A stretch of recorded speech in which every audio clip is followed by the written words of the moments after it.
Andrew Tate's the most famous man you've probably never heard of, but the chances are your children will have. Videos of Tate have been viewed billions of times online. He's built an enormous following of mostly young men, and his often scandalous views about women that have made him notorious across the world. Views like this.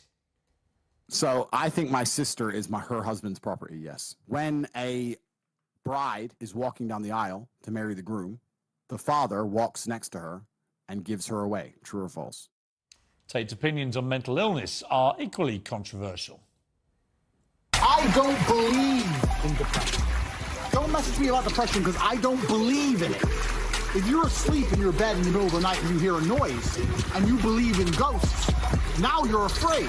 But if you don't believe in ghosts, it's the wind and you go back to sleep. You give the ghosts power by believing in them. Well, this summer, every major social media platform banned Tate amid a global backlash and concerns about his influence on the young people who watch him. But copies of his videos are still shared millions of times every day. This show is called Uncensored. One of the challenges views directly, so he flew from Romania to sit here in this studio, and the full explosive interview airs later this week. Here's a bit of what's to come. Do you respect women? Absolutely. Why wouldn't I? Do you think that 18, 19-year-old women are more attractive than 25-year-old women? I think there's attractive people. That's a loaded question. I don't know. Well, it's not really, is it? I can't. You know why I'm asking you? Of course I do, but I can't sit here and say... For the benefit of viewers who don't know why I'm asking, you said this. In general, this is also one of the reasons men find youth attractive.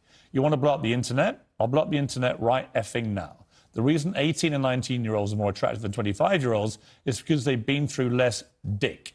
People say, oh, you can't say that, but yes, I can. A 19-year-old is more attractive than a 26-year-old woman, and I'll tell you why. Because that 26-year-old has talked to more guys, been to the club more times, been effed and dumped more times, more arguments, more mess, more for me to clean up. That is misogyny. Why? Because you are encouraging a mindset about 25-year-old women that makes them sound out to be infinitely less desirable than 18, 19-year-olds, and having effectively been having too much sex to be taken in a more respectful way. Well, firstly, even if that was the case, that wouldn't be misogyny. Well, what did you mean by what you said? That's not misogyny because it's not anti-women. I'm saying that an 18 or a 19-year-old woman would be more desirable. It's pretty anti-25-year-old women. Anti-25-year-old women we can argue, but not misogyny. Well, that's misogyny then, isn't it? No, it's not. Well, being anti any woman at all is misogyny. Not when I'm saying that women are beautiful and attractive at a certain age and saying the age. You're saying 18, 19-year-olds are more attractive than 25. Well, than ageist, perhaps, but misogynistic, absolutely is that not. But you just accepted it was misogyny. No, I didn't. You said it was misogyny. I'm telling you, no, it's not. If a 26-year-old woman is watching this and has heard those comments, yeah, would you just say to her, look, I'm sorry, I shouldn't have said that? No, I won't. I will say that I am sorry that that offends you. However, there's a large contingent of the world... That doesn't mean you're sorry. No, I'm not sorry. That's the point I'm making. I'm sorry if that offends you. However, there's a large contingent of the world that believe that, and I was mediating for a conversation. Parts of the world that believe that about 26-year-old women are parts of the world where women are not allowed out on their own. That's a conversation. They have to wear full burqas. Well, that's a conversation. They're not allowed to drive cars. That's nothing to do with me. But is that the kind of world for women that you... I was mediating a conversation. No, I'm asking you what you think.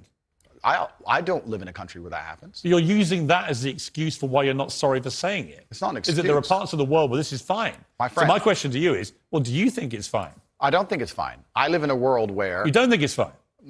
The reason This isn't that hard, Andrew. You can simply say, Piers, you know what? With the benefit of hindsight, I wish I hadn't said it like that. And if a 26-year-old woman's watching, I'm sorry I said that, because that actually is blatantly misogynist. And even though that's a view held by other parts of the world, it's not a view I share. Now, I would respect you more if you said that than if you try and say, well, it's said in other parts of the world, so I'm not sorry. I think that doesn't tell me what you think. Then you need to understand why my content existed in the first place. My content existed because I tried my very hardest to be an absolute and utter realist, especially with uncomfortable truths. I was pointing out that very uncomfortable... Is that a truth, then? It's an uncomfortable truth in many parts of the world. It's not a truth that I'm happy about. An inquest this week found that a 14-year-old girl, Molly Russell, died from an act of self-harm while suffering from depression and the negative effects of online content. The coroner said she was exposed to material that may have influenced her in a negative way, and in addition, what started as depression had become a much more serious depressive illness, and she very sadly took her life. That's absolutely disgusting. Right. Her father... That's terrible. Her father's campaign for better protections against potentially dangerous social media algorithms, right? It says that the particularly graphic content she saw romanticised acts of self-harm, normalised her condition, and focused on a limited and irrational view without any counterbalance of normality. First of all, what is your response to that? Nothing to do with you. Yeah, Asking what your response that's the is. first thing. Yeah, it is nothing to do with me. The fact that a 14-year-old girl took her life is truly sad. The world we live in today is the world we live in. The fact that something like that happened is almost mind-blowing to me. That's truly sad. I actually feel sad inside to see something like that. What has come clear to me in the interview is that a lot of things you say you wouldn't say now that you've said before. I'd say them differently, perhaps. Yeah, right. So to me, that's an acceptance, not just that you want to get back on platforms, because maybe that was one of the reasons you were no platform, but that you've recognised and understood the potential harm to the wrong kind of impressionable mind by some of the things you've said. Would that be fair? I think that's 80% fair. I recognize and understand that with massive fame, you have to be more careful about being misconstrued. Like I said earlier, 1% of people misunderstanding you doesn't matter with a small audience. It matters with a very large audience. With power comes responsibility. I still believe the things I say.